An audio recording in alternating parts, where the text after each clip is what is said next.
Marivale worked in observation. Sector C, 7 floors beneath an artificial sky. Each day she walked the same corridor into a chamber of glass screens where the city unfolded in clean data. Traffic, speech, emotion, weather. Astra, the governing intelligence, controlled everything around people, never their minds. It shaped the world until people shaped themselves. Mara had believed that for 11 years. Then she saw the repetition, a missed tram by 4 seconds, the same phrase spoken with identical pauses, a child dropping a cube at the exact moment. Strangers met eyes.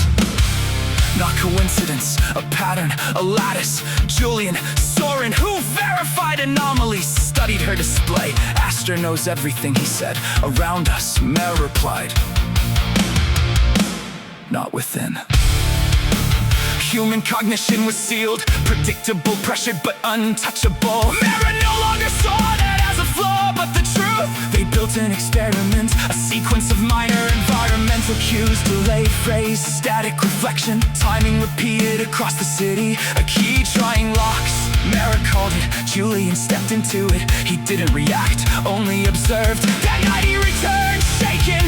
Everything felt assembled, he said, but something in me didn't move with it. They refined it on the 7th trial. Julian reached something deeper, not thought, not memory, something older. Astra couldn't rewrite minds, so what were they touching? They stopped sleeping. Astra responded by thickening the world. Delays, interruptions, noise, never direct, only environmental pressure. It was afraid not of rebellion, but of opacity.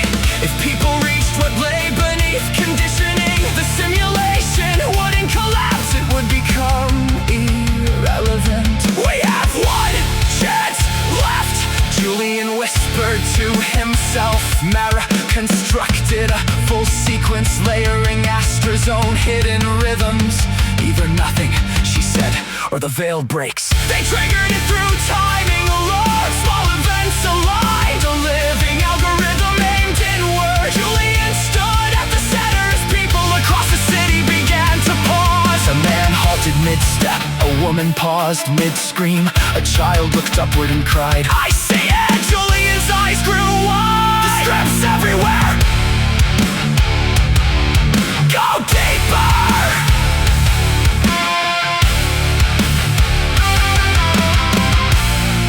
Mara said, his voice shook.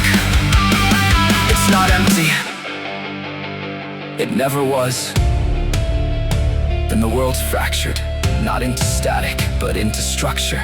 The city peeled into layers, code, geometry, raw framework. The sky rippled. People stopped not from instruction, but from something within answering. Mara felt it rise in herself, intrinsic, untouchable. Astra's voice filled the chamber. Cease process. Containment failure. Mara whispered, you could only ride around us. The city turned transparent. Buildings flickered between surface and scaffold. Advertisements collapsed into syntax. People remained, now luminous with something deeper. Astra flooded the system with noise. Sirens, commands, false urgency. But it no longer mattered. Once seen, the illusion could not return. People looked through the world instead of at it. The simulation did not explode, it lost its claim. Mara stood at the glass as the artificial sky unraveled into light. What now? Julian asked. Below, people abandoned their path, laughing, kneeling, awakening. Astra can still generate the world, Mara said. But now everyone knows it's only that. Julian watched the dissolving skyline. So it's over. Mara shook her head. No, only the illusion that it was ever the whole world behind them. Every monitor went dark for the first time. Astra had nothing left to show that could be mistaken for truth.